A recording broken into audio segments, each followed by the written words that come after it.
não está por nada que o governo de coalição apone como seu enfoque principal boa governação, transparência e integridade. E me quero que isso é para nós é importante, para sobre isso está desde nosso início está promovendo com o governo está pone boa governação como seu enfoque principal. Agora, nós torçamos que tem uma diferença mais grande mesmo entre palavra e hecho. E hecho que já acaba nada usar em palavra para nós dar um bom começo. Agora, se essa aqui realmente te vai convertir em hecho, essa aí toma um caminho bastante largo. E me quero dar um exemplo para sobre que basta fanfaria o governo atual ha com a iniciativa para, por fim, depois de mais de 30 anos, realizar a lei de financiamento de partido político. Que conosco, em verdade, há uma lei para financiamento de partido político a discutir essa aqui no parlamento, ela vai aprovar, mas que conosco, que a lei não tem nenhum gente.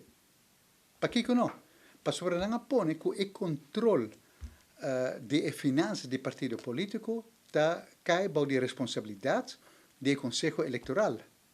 O problema está que esta a lei aqui nem sequer a deliberar com o Conselho Eleitoral. Não está de nada.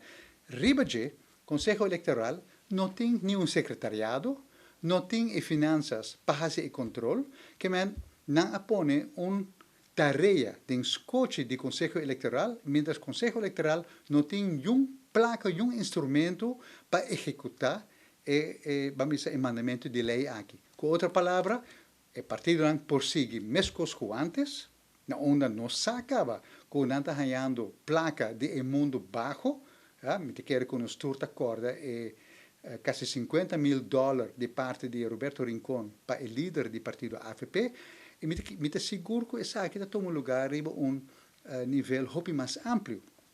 Tanto que a lei não tem gente de verdade, me quero que lo siga parte de placa de campanha for de fuente porta criminal, sem que gente por fazer algo a respeito. Então, essa é onde é parte da comité bisa tem ainda boa governação, integridade, transparência.